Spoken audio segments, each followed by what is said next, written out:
Hello guys, nandito na naman ako at syempre good morning muna rito at good evening dyan, no?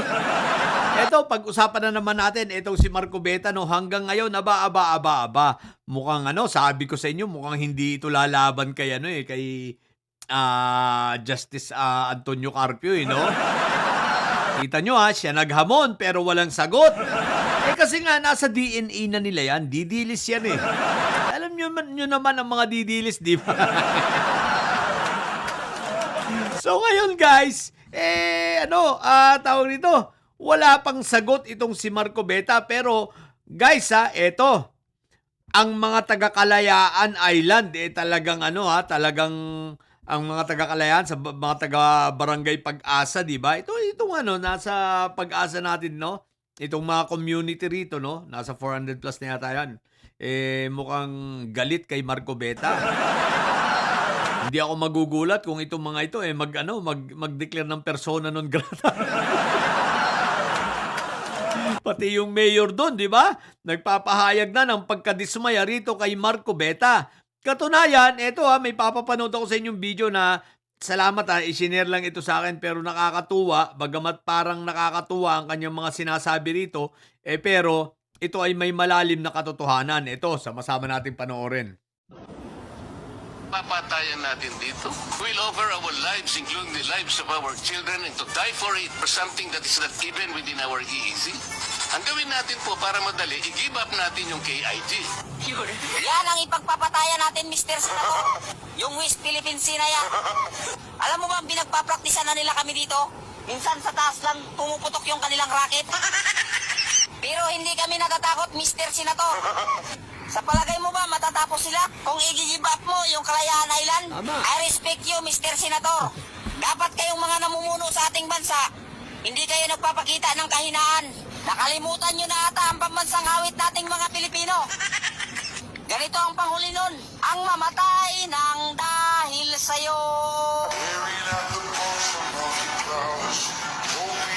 So yun guys, nakita natin akala mo pero napakaganda ng mga sinabi nitong taong ito, no? Kung sino ka man, kuya, kudos sa iyo salamat sa iyong salamat sa iyong katapangan, no? Talo mo pa yung mga senador. Sa totoo lang, mas sinasaluduhan kita kaysa dito sa mga senador natin ng mga siraulo, no? Kagaya nito ni Marco Beta, ni Robin Padilla the Goat na walang ginawa kundi ang ngumuya. No? Gumuya lang sa Senado. Mga pulpul yan, mga walang pag-iisip at saludo ako sa mga sinabi mo Totoo yan. Guys, ito mga tunay na mga matatapang. Isipin mo sila na nasa Kalayaan Island, sila na nandun sa Pag-asa. Lumalaban para sa ating para sa ating soberenya, para sa ating karapatan. Tapos itong mga senador natin kasama itong mga senador natin kasama sa pangunguna nitong si Marco Beta, si Mr. 10K at itong si The Goat, no? Mga siraulo. Mga duwag, mga wagdo, mga makapili. Di ba hindi ba kayo nakukonsensya sa kagaya sa taong nagsalita na ito, mga Mr. 2K? Hindi ka ba nakukonsensyang wagdo ka? Ang kapal ng mukha ninyo. Di ba? Ayan sinabi niya, di ba? Ano yung ating pambansang awit? Ang mamatay ng dahil sa'yo. At sila mismo na mga taga-Kalayaan, taga-Pag-asa ay handang mamatay para ipaglaban ang ating karapatan dyan sa West Philippine Sea na yan, sa Kalayaan Island na yan, na tinatanggal ninyo sa kanila.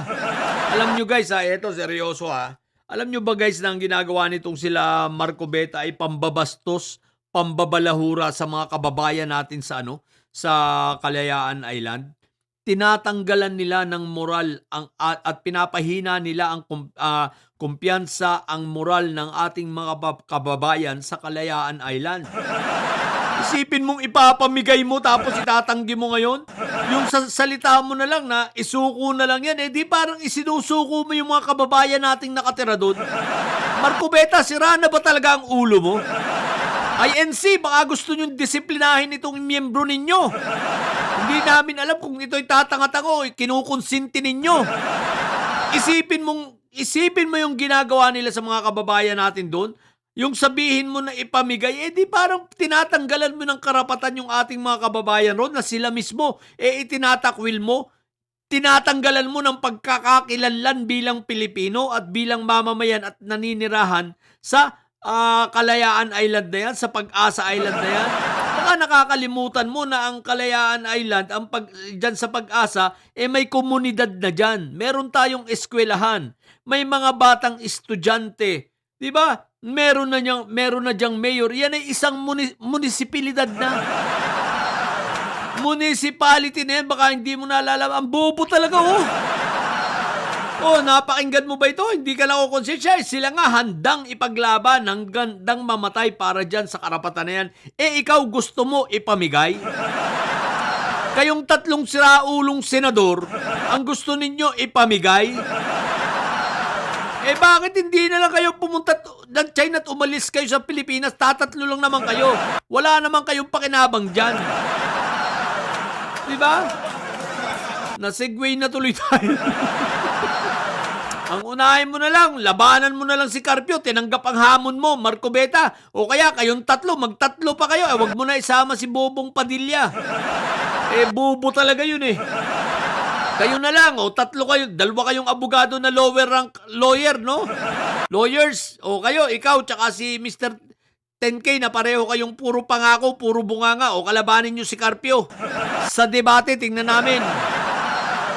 Tingnan mo. Naka-high blood ka. Hindi ka na nahiya dito sa ating kababayan na ito. Di ba? Na sila ay nakikipaglaban. Nakikita raw nila, di ba? Yung mga racket nitong mga test racket nitong mga Chinese na ito pumuputok sa may tapat nila. Nangingisda sila, nandyan ang mga Coast Guard nitong China Coast Guard. Hindi sila natatakot. Hindi, bakit? Dahil mahal nila ang ating bansa at ipaglalaban nila ang ating karapatan at alam na alam nila sa sarili nila na atin ang Kalayaan Island na yan. Habang kayo, ikaw, Marcobeta, sa pangunguna mo, kayong dalawang siraulong senador, ang gusto ninyo ipamigay. Ang gusto ninyo isuko ang ating karapatan. Bakit? Ang tanong, magkano? Maganda ba ang bigayan? O dahil kailangang matupad, dahil may advance bayad na sa mga poon nyo. Diba? At naniningil na ang China. Agoy! Sinusugal ninyo, isipin nyo, mga makapili talaga kayo. Tignan nyo.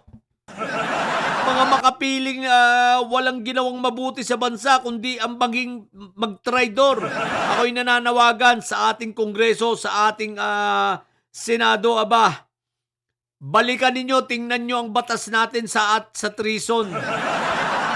Obsolete na, baka gusto nyong i-update, no? At gawin ninyong motibasyon ang dalawang ito. 3 pa lang yan. O lahat na yan, ang mga may sayad black. Gamitin yung motivation para makabuo kayo ng magandang treason law, updated treason law sa ating bansa. At gamitin nyo yan, maging batas na pag ikaw ay ganyang pag-uugali na kagaya na kay Marcobeta, dapat yan ay treason na agad yan at ikulong ng habang buhay na without parole.